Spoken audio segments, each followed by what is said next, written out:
The news that Harry Kane might be out with an ankle injury until the summer isn't only bad news for Tottenham fans.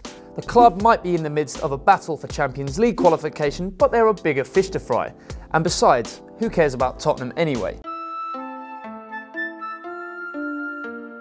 It wouldn't be a World Cup year for England unless one of their players was crocked on the eve of the tournament. Think David Beckham 2002, Wayne Rooney in 2006, and Rio Ferdinand in 2010. Now, I might be a biased England fan, but I can say with certainty that we'd have won all three of those tournaments had those players not been injured. But Harry Kane's injury is the worst of them all. In the past, our squad has been full of world-class talent. This time, he's practically the only one. Even Dele Alli looks like a shadow of himself without the big man in front of him. So, should the unthinkable happen, England manager Gareth Southgate is going to need a backup plan in terms of tactics and personnel.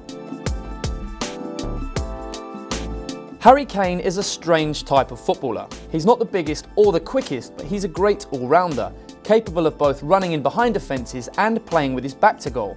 His work rate, determination and ability to score all kind of goals mean he's comfortable playing alone up front and tirelessly serves as Tottenham's first line of defence. England don't have another player like that in their ranks, one that combines the work rate of Jamie Vardy, the aerial prowess of Andy Carroll and the finishing ability of Daniel Sturridge.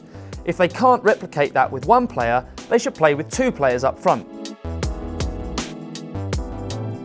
But accommodating an extra forward player would require a switch to a 3-5-2 formation, something which Gareth Southgate has experimented with recently, or to a 4-4-2, something which England used for more than 20 years. A 3-5-2 formation would give England an extra playing going forward without sacrificing an extra man in midfield. Wingers become obsolete in a back three, but players like Adam Lallana and Raheem Sterling could be accommodated further infield, either as a support striker or deeper in Lallana's case. The shift would give England's number 9 greater support, but the real question remains, who should replace Harry Kane up front if he's ruled out with injury?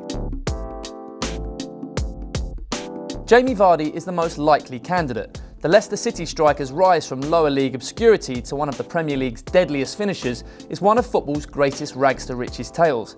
His pace and energy to press from the front were key to Leicester's miraculous Premier League triumph in 2016. Vardy's determination to fight for every ball is precisely the kind of asset England teams have lacked in previous World Cups, where fear of failure has caused leading stars to take the safe option far too often. The downside, at 31, Vardy is entering the final stages of his career and is unlikely to take part at any tournaments beyond this one.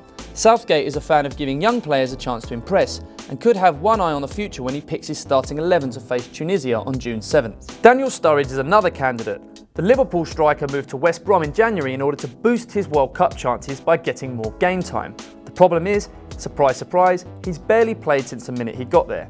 He remains one of England's most potent finishers when he's fit, but the problem is he never is. Perhaps it's time we called it a day on one of England's more frustrating careers. Marcus Rashford is another option for Gareth Southgate. His 2 goals against Liverpool at the weekend marked a return to form that's seen him sidelined for a while for Manchester United. He's got the pace and the skill to do damage to any opponent in the World Cup, but the problem is he doesn't get enough game time for his club.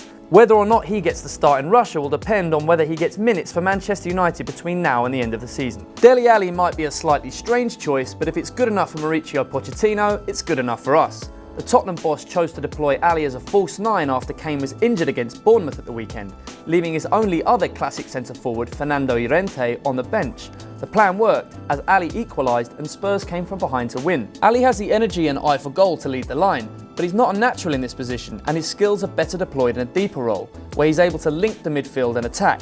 And while countries like Spain and Germany have had success with false 9s in the past, England aren't the most progressive nation when it comes to tactics.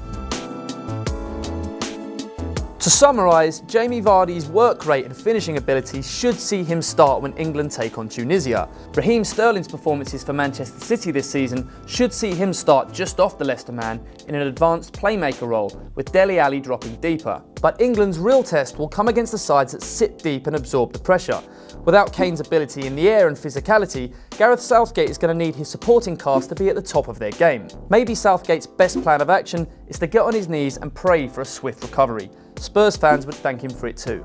So what do you guys think? If Harry Kane is ruled out of Russia, who should start in England's attack? Let us know in the comments.